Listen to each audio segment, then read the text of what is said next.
Ketika kita sibuk, kita merindukan untuk dapat bertemu dengan anggota keluarga kita lebih sering.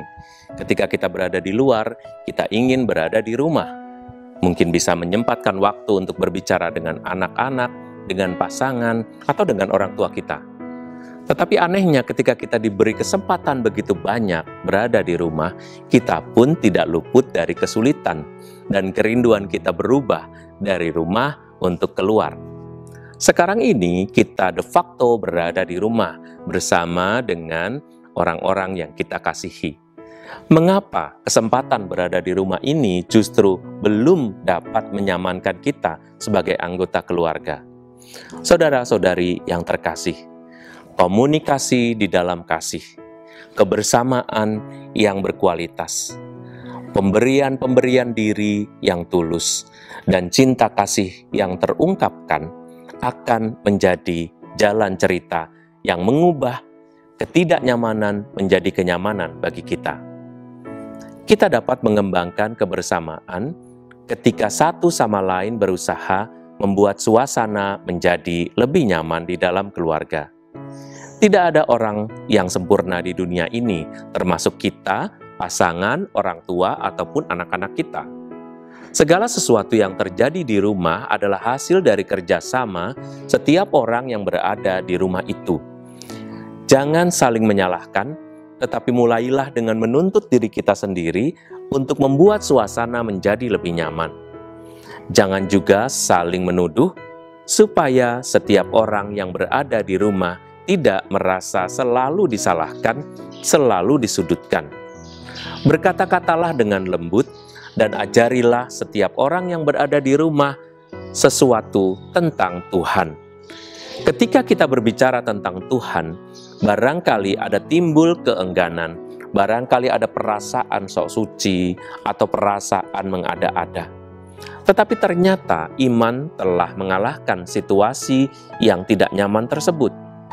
Ketika orang sama-sama dan saling berusaha untuk menciptakan kenyamanan atas nama Tuhan, atas nama iman, atas nama tanggung jawab sebagai orang beriman, maka dia akan mengusahakannya dengan tulus. Sekali lagi, tidak ada orang yang sempurna, tetapi kita harus mengusahakan kesempurnaan itu. Mulai dari hari ini ketika kita berada di rumah. Tinggalkan tuntutan-tuntutan dan ekspektasi yang terlalu tinggi pada anggota keluarga kita yang lain. Kita bukanlah konsumen, tetapi kita sama-sama adalah pembangun. Ketika rumah tangga ada konsumennya, ada penjualnya, ada pembuat, ada orang yang mengkonsumsi, maka hal itu akan membuat rumah tangga menjadi tidak seimbang. Keseimbangan tercipta justru ketika setiap orang yang tinggal dalam satu rumah berusaha menjadi pembangun rumah. Tanggung jawab ini harus dipegang oleh semua orang berdasarkan dari tugasnya di dunia ini, entah dia sebagai ibu, entah dia sebagai bapak, suami, istri, entah dia sebagai anak, juga terhadap orang tuanya. Kita masing-masing mempunyai tanggung jawab dan hak yang berbeda, tetapi semua itu bisa menjadi sesuatu yang menyenangkan hanya karena kita menerima tanggung jawab kita untuk mengusahakan suatu kehidupan yang jauh lebih baik. Bersenang-senanglah, berbahagialah dengan orang yang Anda cintai seharusnya.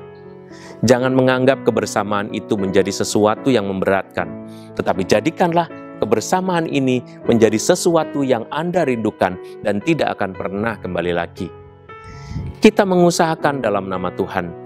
Kita mengatakan kepada anak-anak, pasangan, dan orang tua kita bahwa kebersamaan ini adalah sesuatu yang berharga. Jangan pernah merasa ini sesuatu yang berat, karena ini adalah anugerah dari Tuhan. Bekerja dari rumah, berdoa dari rumah, beribadah dari rumah, belajar bersama dari rumah, dan jangan lupa rekreasi bersama di rumah. Semoga Tuhan memberkati kita, dan semoga inspirasi ini membawa bekerja dari rumah atau WFH menjadi pengalaman yang menyenangkan bagi kita semua. Tuhan memberkati kita.